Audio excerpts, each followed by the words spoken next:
Welcome to your local community education podcast, where you can make a difference and be heard. Each week, get updated on current local, state, and national educational news. Your Voice, Your Choice podcast with your host, Harmony Vanderhorst. Thank you, and welcome to the show today. We are going to do a little bit different format today. We're going to go over the ABCs and the 1, 2, 3 of education. So we're going to go over all of these acronyms. Is that the word for it? Yeah, there's so many, and because we're in the state of Utah, everything begins with a U, but they're not all the same. So we're going to go over all those, and then if we have time at the end, we're going to talk about some of the bills that are piquing our interest and that we are watching for the legislative session in January and why those are important. And today we have as our hosts Harmony Vanderhorst, me, and Dana McCabe, Erica Hodges, partners in crime. Yes. Okay, who wants to start? I'll start with just what WCSD is, Washington County School District. And I wanted to say how many people are in the district right here. We have 35,000 around students enrolled in about 20 preschools, 28 elementaries, 6 intermediate schools, 7 middle schools, and 9 high schools.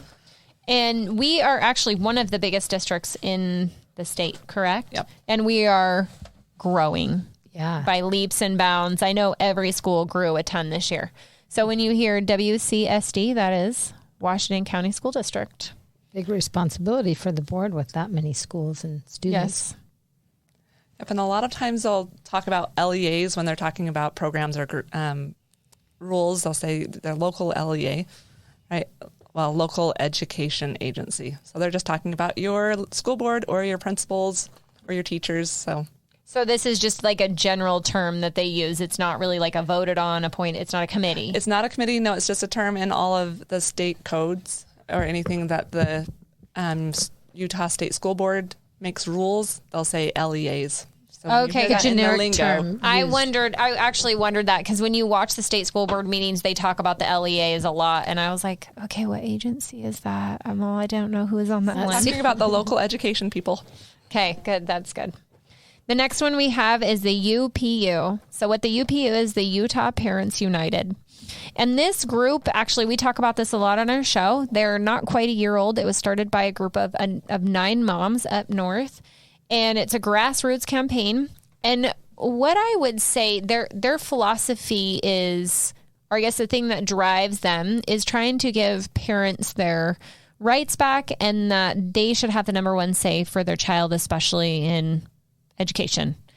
And one of the things that I like to help people understand what the Utah Parents United does is their purpose is not to be a divisive organization. They're not activists. They're not activists. They are advocates. And what an advocate is someone who's in here, they're a marathon runner. They're in here for the long term. They're in here to help little by little. And they also were trying to create a middle lane. A middle lane where both, if people consider themselves Democrat or Republican or right-wing or left-wing, that in our education system, especially in the state of Utah, we can come to some middle ground and realize that we both, no matter what our issue, what our concerns, what our philosophies, we all care about the children. We all care about families and parents. And we're trying to figure out what's right for both. And those issues that are touchy and sensitive, we're trying to maybe take some of the responsibility out of the education system and put them back in parents' hands where they belong and where they can be appropriate and get the right attention they need. And so that's the purpose of the Utah Parents United. But in uniting in this group, what they have been able to do is they are starting to get on a local and state level, they are able to get some influence on some of our politicians and some of the legislation that's going through. And how that affects us in Southern Utah. We actually have a chapter down here. I am currently the chapter president. We have about 728 members last time I looked. Statewide, we have about 19,000. And our goal is to grow that number quite a bit.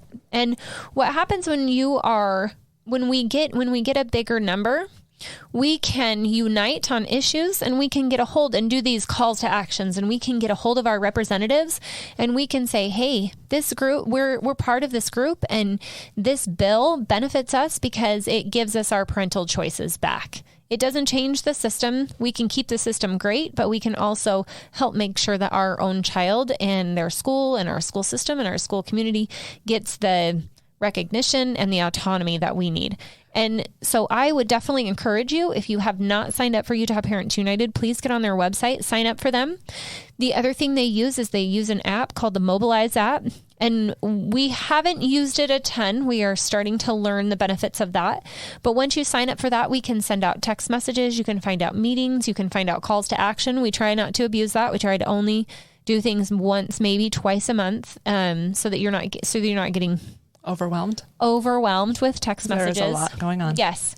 But that's something we're growing, and we're getting that a little more organized. But it honestly, they have some incredible women on that committee, and they're helping educate us too, as far as what resources are available, what things are happening not only in our state, but around our country, and how they affect us. They do a lot of trainings. Yes. They're a great organization. So the next one is the UEN. Who wants to take that?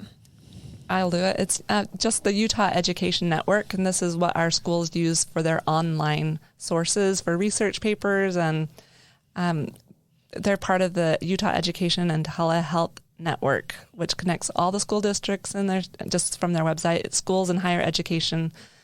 One big concern is on the UEN, the website, Travis Segmiller just passed a bill this year about helping keep pornography out of. Is this Utah Online, like the high school students use? Nope, this is just what they go to for sources for research. Gotcha. And So is this like a library website, kind of? It's an everything website so this kids can't just get on Google in school. They get onto the Utah Education Network to do searches. Okay. So it's supposed to have like filters on it. It does, but It's a search engine, so to speak? Kind of a search engine for school. And I went through a training with Nicolene Peck. In 10 minutes, she just typed in innocuous words that shouldn't do anything harmful. And within seconds, we were looking at very obscene material. And so Travis Segmiller really put in a huge effort this year to get more filters and protection and make that against the law, which it already is. Anyways, it's also used for a lot of other things of the UEN, right? It provides the sources for what they're studying. So who is in charge? So is the state school board in charge of this network, and then they filter it out to all the schools and make it available? Is that how that works? As far as I understand, it's not run by the state school board, but they have a separate hire. So is this a separate? I could be wrong on that, but I think that's what their role is. So So is it like a different company? It's a broadband digital broadcast network serving public education. I'm just wondering who oversees them. I will do more research on that. Yeah, okay. I'm guessing it would have to. So we're going to find out some more information about that. Mm-hmm. Because I sit on the community council at my school too. And every year the schools are supposed to do some kind of digital presentation on how they're trying to keep our kids safe. And I know even in there, they mentioned that, technology changes so fast and it's so hard for them to keep up. And so part of their education, I guess, is, putting some responsibility on parents and having parents keep their kids aware of, even though you're at school, doesn't mean that everything is filtered out of the internet. You still can see things that are inappropriate. And if you do, then you need to tell your teacher.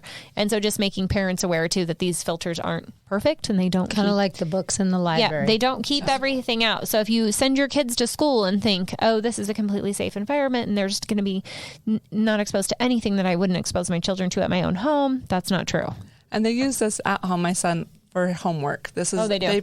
This is the way they get onto databases to search out things. So be aware in your own home as well. Okay. Cool. So they have a username and password, I'm assuming, from school, their Google Gmail account. They get on and access it. I think it's through the school system. Okay. Awesome. Okay. Next up, we have Utah State Board of Education, referred to as the USBE. Like Wait, we have. you missed the UEA. Oh, I apologize. How about if I go to the USB and then we'll go back to the UEA? Okay, perfect. The Utah State Board of Education would be much like what we have in Washington County for Washington County School Board members. That would be the state. They work with national Board of Educations back east, and so we do get a lot of direction from the state school board. And they are all elected in. So do they do the same thing that we do? They elect a group, and then that group hires a state superintendent. Is that how Sid Dixon got her job? I'm not exactly sure if I was wondering that the other day. If it works like the county, then that would be the case. Because we don't vote Sid Dixon in, right? We should know all these answers since we're the experts on here. Yeah, exactly. We're becoming experts. We're going to find that one out. I would say that in Washington County, our representative is Kristen Norton. So she's up in Salt Lake. She does attend some of our local meetings. I've had the opportunity to meet her a couple times. She was actually just at the last school board meeting. Yep. But so we do have she is our representative down here in Washington County. And we only have one, correct? Yes, that's correct. My other question about that, I was wondering, does the number of representatives you get depend on the size of your district, or does every school district get one representative? I'm not sure how that works either. I do know the USBE has the representatives that are elected, but then they have committees that are appointed. Like the Law and Licensing Committee that we just talked about, and the Standards and Assessments Committee that went over the gender guidance and the library guidance. So those committees, board members serve on, but they have other people advising and bringing to them what they want to look at. So when they pick those committees, are those, what's the qualifications to get on a committee? You just have to know someone who's on the school board? Or do you have to have some kind of education background? I will have to dig into that one. If it works like Herbert getting elected nationally, I don't believe that he has any education experience as far as public school. I could be wrong since I'm newer to the state, but maybe. Well, I know like in our city council, so city council, they appoint people like on different committees and stuff too. And so it just goes through, you just have to kind of know the city council members or have an expertise, and then they reach out to you and say, hey, do you want to serve on this committee? And I would guess since they're elected positions, there is a political bias that comes along with it. I mean, but so we don't. So that is something I think would be super important for us or our parents for you to look into, because some of those committees are the ones that are going over. They advise. They're the ones that become the expert, and then they advise the state school board when they're making decisions, like on all the transgender bathrooms and all those different changes that are going on. They look to their committees, right, for advice. Right. And then the Board of Education will make the rules that should guide every district. Correct. Okay. And as we go forward, we can do a deeper dive into all these. These are just to educate people what the acronyms are when we short circuit and say the PTA instead of Parents Teachers Association. Yeah. Well, the one thing I guess that I'm learning that I wanted other people to understand too is that you're not just voting one person in to represent you. You're voting a person that you feel comfortable, or you're giving them your power to therefore pick other committees to represent you. Like, you don't get a say in those second committees. You only get to pick your board members. So if somebody ended up on a budget committee or whatever and they had secret projects, you would be electing somebody to spend your tax dollars without really knowing. Without really knowing. And so that board member position actually holds a lot of power and authority. I didn't realize until we started going to school board meetings. I didn't know there was other committees like appointed by the boards. I didn't know that was a thing. Yeah. So, and that's the other question I had, like with this Utah State School Board Association, where we're down here in southern Utah. Do they have to have representatives from every part of the state, or are these committees just from? They do.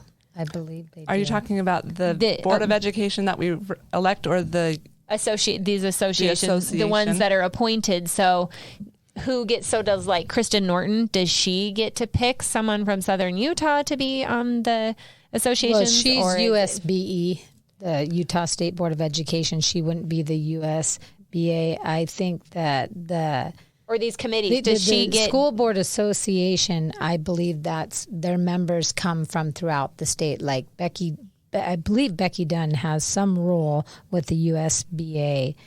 And so, again, that would be an appointment for the USBA, although she is a USBE member.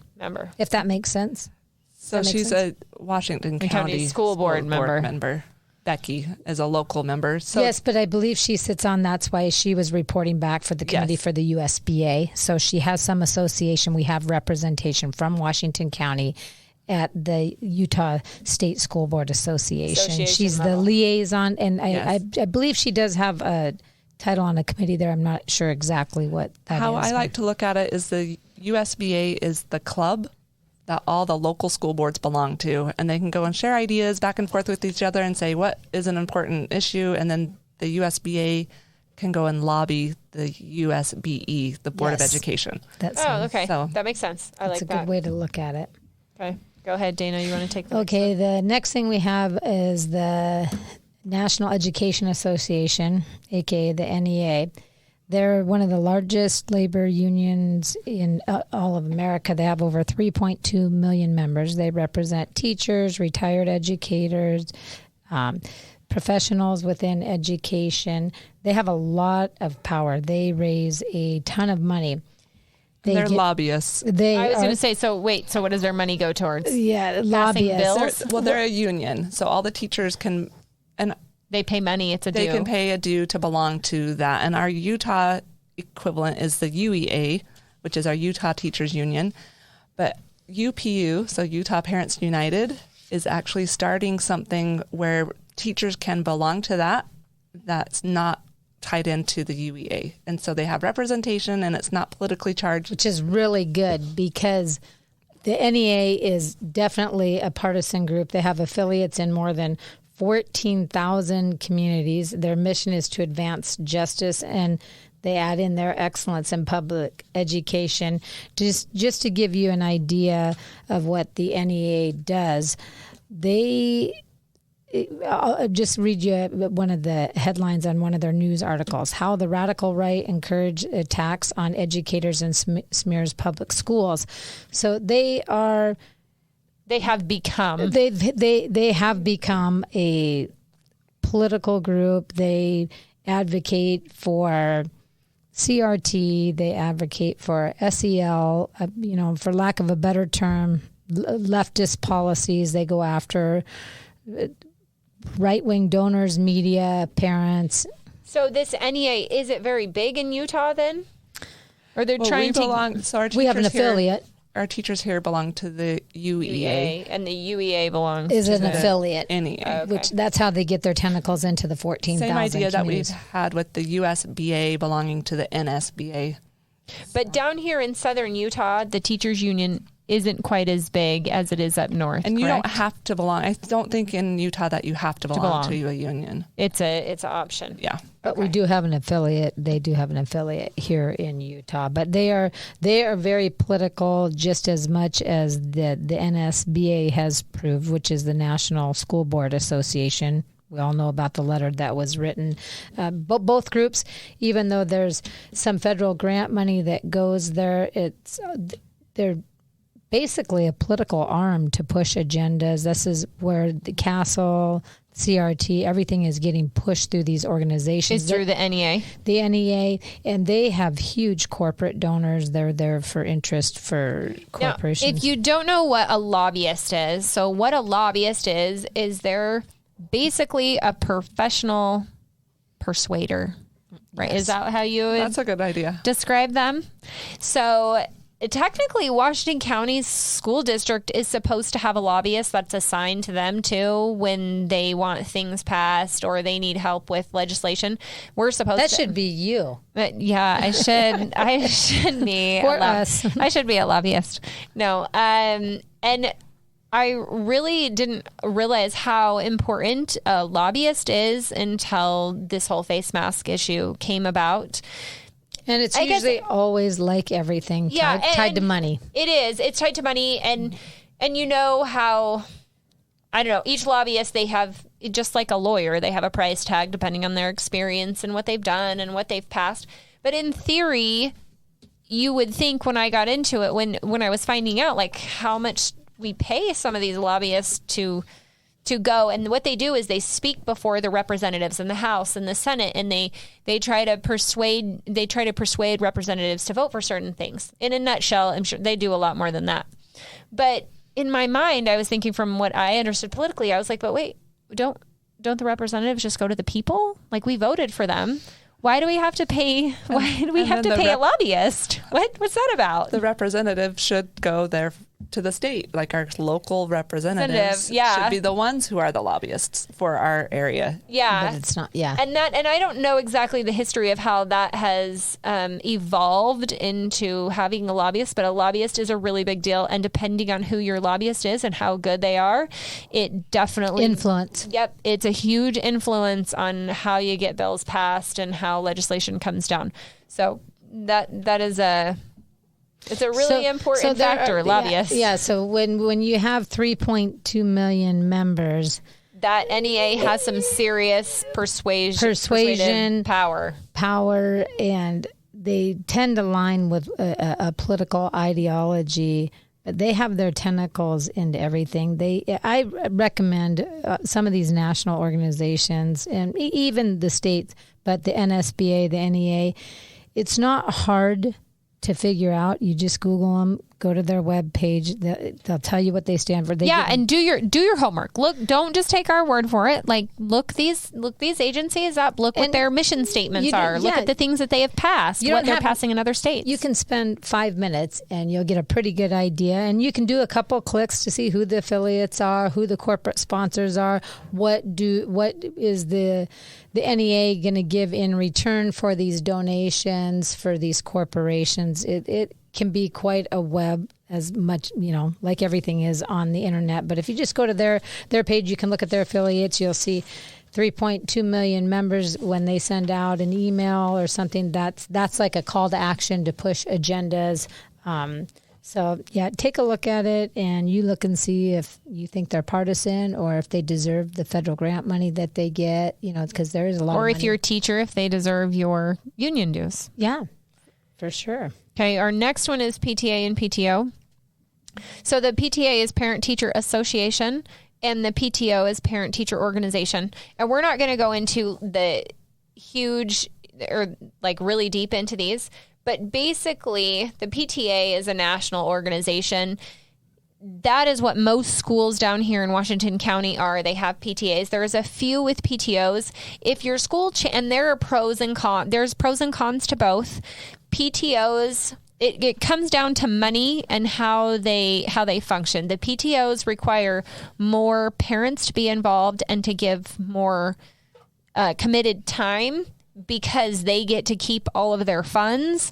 And so if you have some really good parents, I know that there's some schools in Hurricane that are PTO, not PTA. I've always heard that PTO is actually better because it's more local. It can be for a district, it can be right down to the school. And it can, and then they're not tied to national organizations. But I have a girlfriend that was really heavily involved in both, and she said there are benefits to both. That neither one is a perfect scenario. You want to do a PTO, has to be the right parents. You have to have people who are responsible and honest, because they do get appropriation of quite a bit of money, and they have to commit a ton of time. And so for every district, that's definitely not the answer. Sometimes PTA it's nationally organized. It has a little bit more, there's some more vetting processes that go into it. So it just depends. And I would imagine that the money, there are some strings attached anytime you go national. Yes, there is. And you have to pay due. There's some different rules, and we're actually going to have some girls come on at some point and talk about both of those, and so then you can weigh out your options and know that if you're in a school with a PTA and you want to move it to a PTO, you can do that. And if you homeschool, you are the parent teacher.